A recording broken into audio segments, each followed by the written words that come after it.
Self-driving cars are coming. Tesla just cleared a major hurdle in California, getting the first of several approvals needed to roll out its long-promised robo-taxi service. And over in Austin, Texas, Tesla is pushing just as fast to launch its ride-hailing program. Joining us now to break this all down is Patrick Hedger, Director of Policy at NetChoice. Now, Patrick, welcome to the National News Desk here.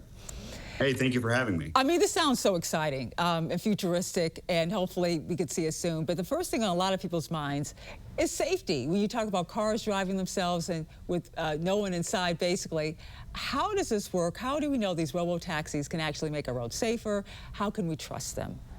Yeah, so I've got good news for people that the proof is in the pudding.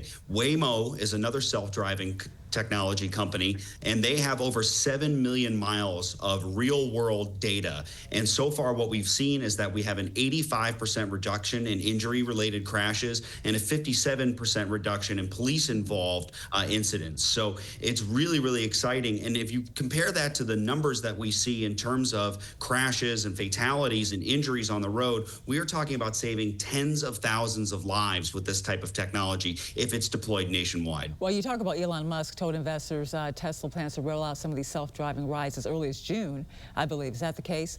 What is the risk here when you look at the risk to Tesla and overall legal accountability? Yeah, so I think the risk is if they delay this, if they aren't able to deploy this, because the only way that technology, and whether we're talking driverless cars or any other type of technology, gets better is by deploying and collecting more data and encountering the issues that may be presented. But again, when we're talking about safety here, it's not safety compared to a perfect world. It's safety compared to the world that we live in. And unfortunately, we still live in a world where tens of thousands of people are killed on the roads every year. And unfortunately, humans, sometimes they drive under the influence, sometimes they drive distracted, and sometimes they get tired behind the wheel. You don't have these problems with this technology. You know, that's when you think of how they test automobiles. We've all seen like the crash test dummies. What type of tests are they doing? The same type of tests with these cars, or how would this all work in terms of testing them? Oh, yeah, certainly. These cars still have to meet the standards of any other vehicle on the road. Now, another layer to this, of course, is competition when it comes to China, from EVs to AI.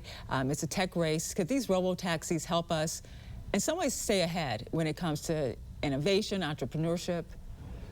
Yes, absolutely. So one area where America is still ahead of China is in AI. And this is very much so in AI technology as well. But one area where China is ahead is actually in robotics. So this is a great way for the United States to catch up to China by having a real world enterprise type of robotic technology. And that's going to have downstream effects to different types of robotic technology as well. And let's just talk about also regulation and when we could see this. I mean, we first want to know when we can actually maybe be inside one of these cars, these self-driving cars.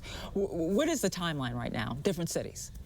Yeah, so it depends on where you are. I mean, as you said, different cities. If you're in San Francisco, you can take one. I was out in San Francisco recently, and I was in a Waymo. And I got to tell you, for the first 30 seconds, yeah, it feels a little weird. But after that, you'll be shocked by how normal it feels. It's a really great experience. We're already seeing these technologies deployed by Waymo in Phoenix as well. They're coming to Washington, D.C. and testing in the city right now, and they'll be available in D.C. next year. So Waymo is being deployed, and it's great to see that Tesla is going to come out and compete. And what's the difference here when it comes to maybe Texas or California or D.C.? Is it just the regulations in each area?